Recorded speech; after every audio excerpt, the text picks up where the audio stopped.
Hi అండి, welcome back to our channel.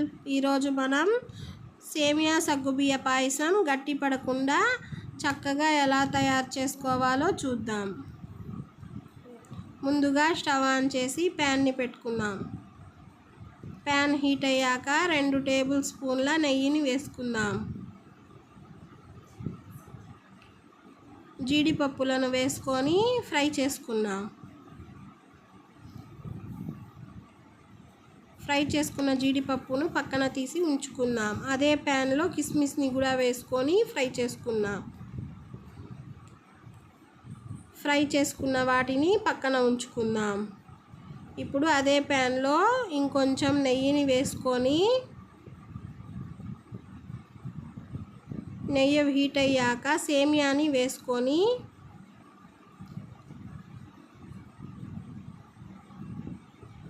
Fry చేసుకోవాలి. ఈ సేమియా ఫ్రై అవ్వడానికి కొంచెం టైమే పడుతుంది. మీడియం ఫ్లేమ్లో ఉంచే ఫ్రై చేసుకోవాలండి. సేమియా బాగా బ్రౌన్ కలర్ వచ్చేంత వరకు ఫ్రై చేసుకోవాలి.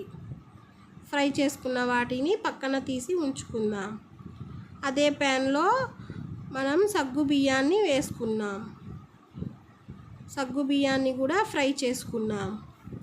సగ్గు బియ్యం ఫ్రై చేసుకోవటం వల్ల మనకి సగ్గు బియ్యం నానబెట్టకుండా ఉడకబెట్టాల్సిన అవసరం లేకుండా ఈజీగా సేమియాని ఫ్రై చేసుకోవచ్చు. సగ్గు బియ్యం ఫ్రై అయిన తర్వాత 2 గ్లాసుల వాటర్ని యాడ్ చేసుకుందాం.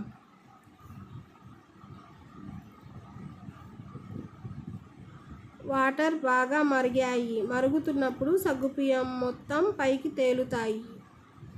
ఒకసారి కలుపుకొని మనం ఫ్రై చేసుకున్న సేమియాలను ఈ వాటర్లో వేసేసుకుందాం.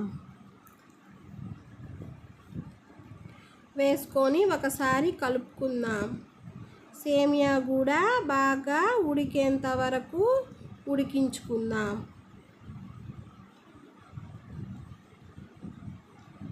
మళ్ళీ ఒకసారి కలుపుకుందాం. ఇక్కడ సేమియా ఉడికిపోయిందండి. నేను 2 కప్పుల షుగర్ని యాడ్ చేస్తున్నాను. షుగర్ని కూడా బాగా సేమియాకి పట్టేలాగా కలుపుకుందాం. కలుపుకున్న తర్వాత ఇలాచీ పౌడర్ని వేసుకుందాం. ఇలాచీ ఫ్లేవర్ పట్టే వరకు కలుపుకుందాం. స్టవ్ ఆఫ్ చేసి కాసేపు చల్లారిన తర్వాత పాలని కాసుకొని పోసుకుందాం. పాలు కూడా చల్లారాలండి. చల్లారకుండా వేడి మీద పోస్తే పాలు విరిగిపోతాయి. ఇలా చేసుకుంటే సేమియా గట్టి పడకుండా అలాగే ఉంటుంది. ఇప్పుడు పచ్చి కొబ్బరి ముక్కలు, మనం ఫ్రై చేసుకున్న జీడిపప్పు, కిస్మిస్ని వేసుకుందాం. అంతేనండి, సేమియా సగ్గుబియ్య పాయసం రెడీ. మా ఛానల్ని సబ్స్క్రైబ్ చేయండి, లైక్ చేయండి, కామెంట్ చేయండి. Thanks for watching.